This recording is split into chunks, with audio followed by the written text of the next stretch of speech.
दोस्तों आज की इस वीडियो में बिहार डीएलएड के एंट्रेंस एग्जाम में प्रीवियस ईयर पूछे गए इंग्लिश के मोस्ट इंपॉर्टेंट 20 क्वेश्चंस करने वाले हैं। और आप लोग दोस्तों चेक कीजिएगा 20 में से कितने क्वेश्चंस का आंसर आपके सही हुए, और प्लीज कमेंट बॉक्स में अपना स्कोर जरूर बताइएगा। चलिए दोस्तों स्टार्ट करते हैं। देखिए first question, throw this pen dash the dustbin.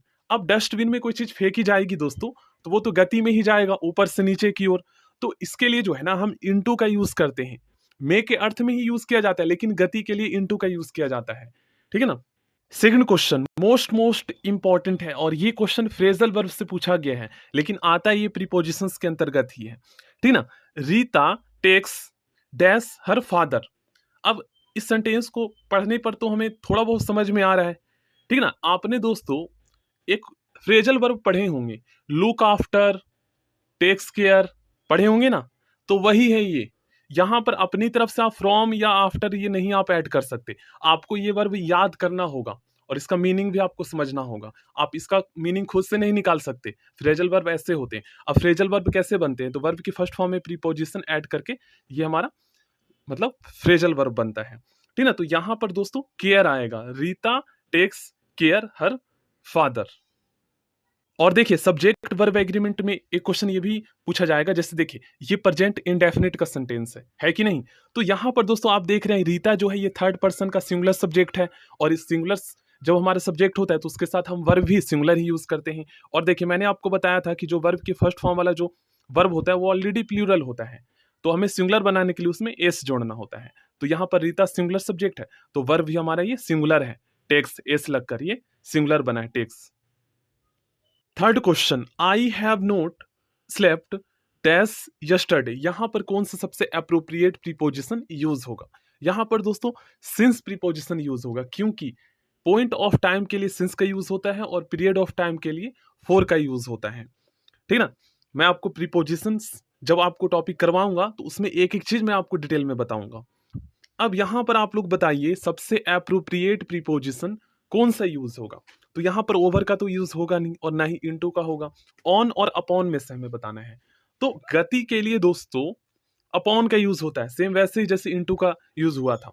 देखिए यहां पर आप लोग अंतर समझिए। The book is on the table. On का अर्थ के ऊपर एक दूसरे के स्पर्श में होता है, और अपॉन का अर्थ जो है के ऊपर मोशन गति के अर्थ में होता है। तो यहां पर अपॉन होगा, क्योंकि कैट जो है ये गति में है। Next question, I live dash Rajgir in Bihar. अब यहां पर कौन सा प्रीपोजिशन यूज होगा, तो समझिए यहां पर इन और एट में क्या अंतर है। देखिए सापेक्ष रूप से छोटे स्थान के साथ एट का प्रयोग करें और बड़े स्थान के साथ इन का प्रयोग करें, तो यहां पर एट का यूज होगा। देखिए next question, I am going dash बस। अब यहां पर सबसे एप्रोप्रिएट प्रीपोजिशन कौन सा यूज होगा। और ये क्वेश्चन दोस्तों मैंने चैनल पे पोस्ट में पूछा है। आप देखिएगा 70 से 80% स्टूडेंट गलत बताएंगे इस क्वेश्चन का आंसर। हो सकता है आप भी हो उनमें से। देखिए समझिए यहां पर इन ऑन और बाय इन में क्या अंतर है और कहां कहां पर यूज किया जाता है। जैसे I am sitting in the car सही है, I am going in car गलत है, I am going by car. तो वैसे ही यहां पर I am going by bus होगा। नेक्स्ट क्वेश्चन मोस्ट इंपॉर्टेंट है, इंडिया गोट फ्रीडम डैश 15 अगस्त 1947। अब यहां पर कौन सा अप्रोप्रिएट प्रीपोजिशन यूज होगा। देखिए यहां पर एग्जैक्ट टाइम मतलब करेक्ट टाइम जो हो रहा हो उसके लिए एट का यूज होता है। उससे पहले मंथ, जैसे मंथ नेम हो गया जनवरी फरवरी, उससे पहले इन का यूज होगा। देख लीजिए इसी तरीके से ईयर से पहले इन का यूज होगा। उसके बाद डेज नेम से पहले ऑन का यूज होगा, संडे मंडे ट्यूसडे वेडनेसडे। ठीक है ना। और डेट में ऑन का यूज होगा, देख लीजिए। ठीक है, तो यहां पर ऑन होगा। और ये क्वेश्चन भी मैं चैनल पे पूछूंगा। देखिए नेक्स्ट क्वेश्चन मोस्ट इंपॉर्टेंट है, मतलब एक एरोप्लेन है जो कि संडे को उड़ान भरेगा। ठीक है ना। तो यहां पर आपको बताना है टेक के बाद कौन सा अप्रोप्रिएट प्रीपोजिशन यूज होगा। यह भी फ्रेजल वर्ब ही है। ठीक है ना। अपनी तरफ से आप कुछ भी ऐड करोगे तो नहीं होगा, आपको याद करना पड़ेगा। तो देखिए टेक, और यहां पर देखिए ये समझने वाला है, क्योंकि ओ डबल एफ का मतलब क्या होता है ना, जब एक चीज एक सतह से अलग होता है। तो यहां पर एरोप्लेन जो है दोस्तों वो धरती से आसमान में उड़ेगा, तो एक सतह से अलग हो रहा है ना, तो वहां पर ऑफ का यूज किया जाता है, तो टेक ऑफ यूज होगा, O double F. I don't like working on Sunday, ये क्वेश्चन नॉन फाइनाइट्स वर्ब का है। इसमें आपको बताना है कौन सा वर्ड नॉन फाइनाइट्स वर्ब है, ठीक ना। देखिए आपको मैंने बताया था दोस्तों, नॉन फाइनाइट्स वर्ब का यूज कभी भी एज अ मेन वर्ब के रूप में नहीं होगा, जैसे यहां पर like as a main verb के रूप में हुआ है, ठीक ना। और नॉन फाइनाइट्स वर्ब का यूज हमेशा एज अ सब्जेक्ट या ऑब्जेक्ट के रूप में होता है, ठीक ना। उसके बाद नॉन फाइनाइट्स वर्ब कभी भी अपना रूप नहीं बदलता इस सेंटेंस के टेंस या सब्जेक्ट के पर्सन नंबर के अकॉर्डिंग, ठीक ना। तीसरा, नॉन फाइनाइट्स वर्ब तीन प्रकार के होते हैं, एक टू प्लस वर्ब की फर्स्ट फॉर्म जिसे इन्फिनिटिव कहते हैं, और दूसरा होता है जेरन मतलब वर्ब की फोर्थ फॉर्म आईएनजी वाला, और तीसरा होता है पार्टिसिपल, ठीक ना। तो ये आप देख सकते हो एज ऑब्जेक्ट ग्रुप में ही यूज हुआ है, और ये जेरन है हमारा वर्ब की फोर्थ फॉर्म। ऑप्शन सी इसका सही आंसर होगा। देखिए दोस्तों, मैं आपको बता देता हूं, बिहार डीएलएड के एंट्रेंस एग्जाम में जितने क्वेश्चंस पूछे गए हैं ना आज तक, सारे के सारे लूसेंट की एक जनरल इंग्लिश की बुक आती है उससे आया है, हूबहू मतलब उसी में से क्वेश्चन उठा के उसमें रख दिया है। अगर आपको ट्रस्ट नहीं है ना तो मैं आपको शो कर दूंगा किसी वीडियो में। तो अगर आपके पास लूसेंट की जनरल इंग्लिश की बुक है तो उससे आप 5-6 टॉपिक कंप्लीट कर लेना, सारा नहीं पढ़ना है, उतना टाइम ही नहीं है आपके पास। Non finites verb, subject verb agreement, conjunction, passive voice, direct indirect speech, उसके बाद आइटम्स एंड फ्रेज कर लेना है, ठीक ना। और उसके बाद आप क्या करो उसमें, हाँ टेंस कर लेना, ठीक ना। बस 6 टॉपिक कर लो, आपका 20 नंबर पक्के हैं। Next question most most important है, he jumped dash his horse and rode away, ठीक ना। राइड अवे मतलब होता है निकल पड़ना या भाग पड़ना। अब यहां पर आपको बताना है कौन सा सबसे अप्रोप्रिएट प्रीपोजिशन यूज होगा। तो सबसे पहले एक चीज नोटिस कीजिए कि वो जो व्यक्ति है वह घोड़े के ऊपर जो है कूदा है, ठीक ना।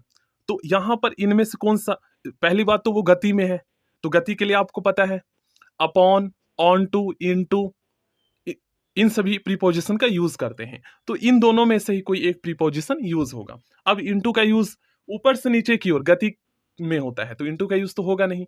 नीचे से ऊपर की ओर वो कूदा है हॉर्स पर, और पर ऑन टू अर्थ आ रहा है ना, तो यहां पर ऑन टू का यूज होगा।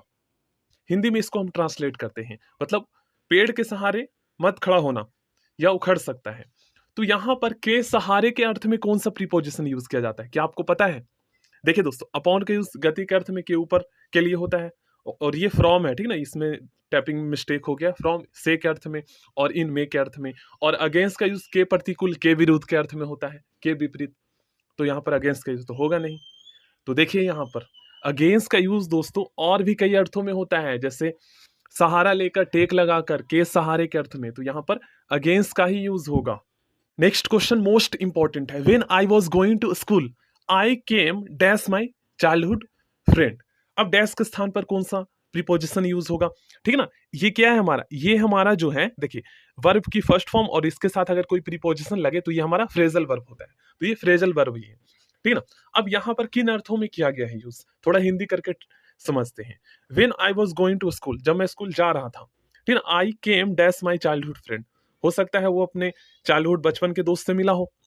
तो केम के बाद दोस्तों एक प्रीपोजिशन आता है अक्रॉस, इसका यूज जो है ना मतलब अचानक मिलने के अर्थ में होता है, और इससे क्वेश्चन आपके एग्जाम में आए हैं। और देखिए मैं बार बार एक चीज कहता हूं दोस्तों, आप क्या पढ़ रहे हो, कितना पढ़ रहे हो, इसको चेक करने के लिए दोस्तों आप Bihar DElEd entrance exam previous year के क्वेश्चन पेपर वाली बुक ले लो, और डेली आप 120 क्वेश्चन का एक सेट लगाओ पिछले साल के क्वेश्चन पेपर वाली, और रोज आप चेक करो कि 120 में से आप कितने क्वेश्चंस का आंसर सही कर पा रहे हो, कितना स्कोर आप कर पा रहे हो। 85 से ऊपर अगर आ रहे हैं तो आप सेफ जोन में हो, आपको गवर्नमेंट कॉलेज मिलेगा, ठीक है। क्योंकि कट ऑफ जो है इस बार काफी ज्यादा हाई जाएगा, सब डीएलएड में आ गए हैं। आप देखो बहुत सारे ऐसे चैनल हैं जो सब डीएलएड के बारे में बता रहे हैं, ऑनलाइन कोर्सेज बेच रहे हैं। देखिए यहां पर आप लोग पढ़ सकते हैं, ठीक ना। तो इसलिए जो है इसके साथ अगर सडनली आए तो इसका यूज नहीं होता, ये भी आपको पता होना चाहिए, क्योंकि ये सब्जेक्ट पर एग्रीमेंट क्वेश्चंस पूछे जा सकते हैं। देखिए next question most most important है, यहां पर आपको बताना है कौन सा प्रीपोजिशन यूज होगा, ठीक ना। वैसे वो प्रीपोजिशन तो है नहीं, वैसे आप लोग मोस्टली स्टूडेंट को पता होगा इसका आंसर क्या होगा। देखिए ये जो हमारा सेंटेंस है ये पैसिव वॉइस का है, ठीक ना। The match will be played, क्योंकि आपको पता है थर्ड फॉर्म का यूज होता है उसमें, the match will be, sorry third form of the verb का यूज होता है। The match will be played between, दो नॉन या दो प्रनॉन के बीच में के अर्थ में हम विटविन का यूज करते हैं, और विटविन के बाद हमेशा एंड कंजक्शन का यूज होता है। ध्यान में रखिएगा, ये रूल है ग्रामर का, पढ़िए यहां पर। अब यहां पर आप लोग पढ़ेंगे ना, तो यहां पर कहा गया है कि बिटवीन का प्रयोग दो से अधिक के लिए भी होता है। तो ये एडवांस लेवल के क्वेश्चंस इनसे बनते हैं, इनसे नहीं आएंगे, लेकिन हो सकता है आ जाए। तो देखिए समझ लीजिए, बिटवीन का प्रयोग दो से अधिक के लिए भी होता है, वह शर्त यह है कि उनमें पारस्परिक संबंध हो। ठीक है ना। देखिए देयर इज अ टूर्नामेंट, मतलब एक टूर्नामेंट है जो कि, मतलब एक टूर्नामेंट आयोजित किया जाएगा जो कि ऑस्ट्रेलिया, न्यूजीलैंड और इंडिया, ये तीन टीमें खेलेगी उसमें। ठीक है ना। तो यहां पर जो है पारस्परिक संबंध है, इसलिए तीन के लिए यहां पर बिटवीन का यूज किया गया है। ठीक है ना।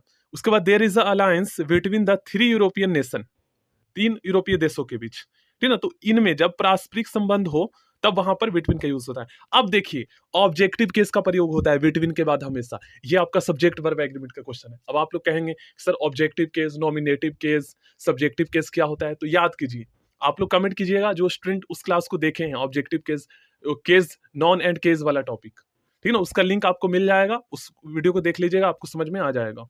चलिए मैं आपको बता देता हूं दोस्तों ऑब्जेक्टिव केस क्या होता है। देखिए ऑब्जेक्टिव केस जैसा कि नाम से ही पता चल रहा है कि वो एज अ ऑब्जेक्ट के रूप में यूज होगा किसी सेंटेंस में। ठीक है ना। अब देखिए जैसे ही का ऑब्जेक्टिव केस क्या होता है पूछा जाए, तो ही का हिम होता है। ये आपने दोस्तों पढ़े होंगे, ही का हिम होगा। जैसे कि आपको पता है ही जो है ना, ये सब्जेक्टिव केस होता है जिसका यूज हम किसी सेंटेंस में एज अ सब्जेक्ट के रूप में करते हैं। और अगर ही का यूज ऑब्जेक्ट के रूप में किया जाए तो ही नहीं कर सकते, उसका ऑब्जेक्टिव केस हिम यूज करना होगा। दे का देम होता है, वी का अस होता है, सी का हर होता है। नेक्स्ट क्वेश्चन मोस्ट इंपॉर्टेंट है, the government will not pass the will dash the next session. जब तक अगला सत्र नहीं आता तब तक जो है गवर्नमेंट विल को पास नहीं करेगी। ठीक है ना, एक स्पेसिफिक विल की बात की जा रही है, इसलिए इससे पहले द लगा है। तो इससे क्या पता चलता है, जब तक तब तक का अर्थ आता है। और मैंने आपको बताया था दोस्तों टिल और अनटिल का यूज कहां पर होता है, जहां पर समय का बोध हो, जब तक और तब तक। और शर्त के लिए अनलेस का यूज होता है। ठीक ना, तो यहां पर टिल और अनटिल दोनों यूज होगा। ऑप्शन डी इसका सही आंसर होगा। और टिल अनटिल ये दोनों निगेटिव मीनिंग भी रखता है और अनलेस भी रखता है, जबकि इसका यूज शर्त के लिए होता है। देखिए next question most most important है और ध्यान से समझ के आंसर करना पड़ेगा। Distribute this Apple dash the boy voice. अब यहां पर कौन सा प्रीपोजिशन यूज करेंगे दोस्तों, तो आखिर अमंग और अमंगस्ट इनका यूज कहां पर किया जाता है, किन अर्थों में किया जाता है। जब ये हमें पता होगा तभी तो हम बता पाएंगे ना। तो चलिए पहले हम समझते हैं कि अमंग अमंगस्ट इनका यूज कहां पर किया जाता है, किन अर्थों में किया जाता है। ध्यान से समझिएगा। देखिए अमंगस्ट का प्रयोग अमंग के रूप में होता है। दोनों के प्रयोग के बीच का अंतर देखिए। देखिए द से पहले जब भी कोई नॉन हो या पर नॉन हो, उससे पहले द लगा हो आर्टिकल, ठीक है ना, द लगा हो, तो द से पहले अमंगस्ट और अमंग दोनों का प्रयोग हो सकता है, दोनों ही यूज कर सकते हैं। ठीक है, यहां पर बस ये ध्यान रखिएगा। लेकिन मेन रूल तो यहां से स्टार्ट होता है। अमंग का प्रयोग कॉन्सोनेंट साउंड से शुरू होने वाले शब्दों के पहले, देख लीजिए कॉन्सोनेंट साउंड से शुरू होने वाले शब्दों के पहले जो है अमंग का यूज होगा। ठीक ना। और अमंगस्ट का प्रयोग जो है वॉवेल साउंड से शुरू होने वाले शब्दों के पहले होगा, मतलब जिनके आगे ए आई ओ यू या आ से अन तक आवाज आए। ठीक है ना, वहां पर जो है हम किसका अमंगस्ट का यूज करेंगे, मतलब वॉवेल साउंड से शुरू होने वाले शब्दों के पहले। ठीक है, जैसे यहां पर एग्जांपल देख सकते हो, अमंग का प्रयोग कॉन्सोनेंट साउंड से शुरू होने वाले पहले शब्द से पहले यूज हुआ है, देम से पहले, और अमंगस्ट का वॉवेल साउंड से शुरू होने वाले अस। देखिए इस क्वेश्चन का सही आंसर ऑप्शन डी हो जाएगा, क्योंकि द से पहले हम अमंग और अमंगस्ट दोनों प्रीपोजिशन का यूज कर सकते हैं।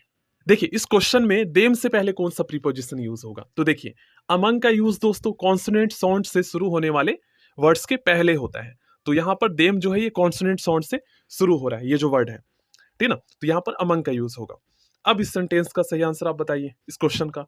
डिस्ट्रीब्यूट दिस एप्पल अमंगस्ट, इसका यूज वॉवेल साउंड से शुरू होने वाले वर्ड्स के पहले होता है। यहां पर आप लोग पढ़ भी सकते हैं। आई स्वैम डैश द रिवर। अब इसको हिंदी में ट्रांसलेट कीजिए, हो सकता है उसने रिवर को पार किया हो तैर कर। तो पार करने के लिए कौन सा प्रीपोजिशन यूज होता है, यहां पर देखिए ओवर के यूज के ऊपर के अर्थ में होता है, जहां पर स्पर्श ना हो एक चीज दूसरे से, ये नहीं होगा। थ्रू का यूज के जरिए से होकर होता है, ये भी नहीं होगा। उसके बाद अबव का यूज भी दोस्तों लेवल बताने के लिए के ऊपर होता है, एक सतह से। अक्रॉस का यूज होगा यहाँ पर। चलिए नेक्स्ट क्वेश्चन करते हैं। देखिए यहां पर सब्जेक्ट वर्ब एग्रीमेंट के अकॉर्डिंग जो है ना, ये जो वर्ब यहां पर यूज किया गया ये गलत है। ठीक ना, टैपिंग में मिस्टेक हुआ है। द एरोप्लेन, ये हमारा सिंगुलर सब्जेक्ट है और ये जो हमारा टेंस है ये प्रेजेंट इंडेफिनिट टेंस है, ठीक है ना। तो जब हमारा सब्जेक्ट सिंगुलर होगा तो सिंगुलर वर्ब ही होगा, और एक होता है FLY फ्लाई, ये होता है plural form of the verb, verb की फर्स्ट फॉर्म, ठीक है। तो इसको सिंगुलर बनाएंगे तो वाई हटाकर IES जोड़ते हैं, FLIES, तो ये हमारा सिंगुलर वर्ब बन गया, ठीक है ना। तो the aeroplane flies dash the clouds, अब इनमें से कौन सा प्रीपोजिशन यूज होगा, अक्रॉस का यूज नहीं होगा, वाई का भी यूज नहीं होगा, ओवर और अबव में से ही कोई एक प्रीपोजिशन यूज होगा। तो देखिए ओवर का यूज जो है ना के ऊपर के अर्थ में होता है, लेकिन अबव का यूज जो है ना से के ऊपर के अर्थ में होता है। कहने का मतलब समझिए, से के ऊपर के अर्थ में लेवल बताने के लिए अबव का यूज होता है और ओवर का यूज के ऊपर के अर्थ में होता है। तो देखिए the aeroplane flies dash the clouds, मतलब बादल से मतलब ऊपर उड़ता है, तो लेवल बताने के लिए अबव अर्थ दे रहा है तो अबव का यूज होगा, ठीक है ना, ध्यान रखिएगा। और अगर आपको ट्रस्ट नहीं है दोस्तों तो देख लीजिए, ये क्वेश्चन आपके एग्जाम में पिछले साल पूछे भी गए हैं, सेम वही है, थोड़ा सा इसमें ये टेंस का फर्क है, वो इंडेफिनिट था, ये कॉन्टिन्यूअस है। देखिए the aeroplane is flying above the cloud, ठीक है ना। और इसी के जैसा एक और सेंटेंस है, द प्लेन इज फ्लाइंग, अब यहां पर क्या यूज करोगे, अबव करोगे या ओवर करोगे, तो यहां पर ओवर होगा, के ऊपर के अर्थ में हो रहा है, वहां पर लेवल बताने के लिए से के ऊपर के अर्थ में हुआ था, बादल से ऊपर, ठीक ना, तो यहां पर ओवर का यूज होगा। यही तो डीपली आपका ग्रामर चेक किया जाता है। अगर हम इस सेंटेंस को हिंदी में ट्रांसलेट करें तो और अच्छे समय समझ में आएगा। जो एरोप्लेन है वो बादल से भी ऊपर उड़ रहा है, से भी ऊपर उड़ रहा है, मतलब यहां पर आप देख रहे हो ना, लेवल बताने के लिए कंपैरिजन हो रहा है, तो अबव का यूज होता है, और से ऊपर के अर्थ में ओनली ओवर का यूज होता है, टॉन से ऊपर या टॉन के ऊपर, ठीक है ना, इस तरीके से।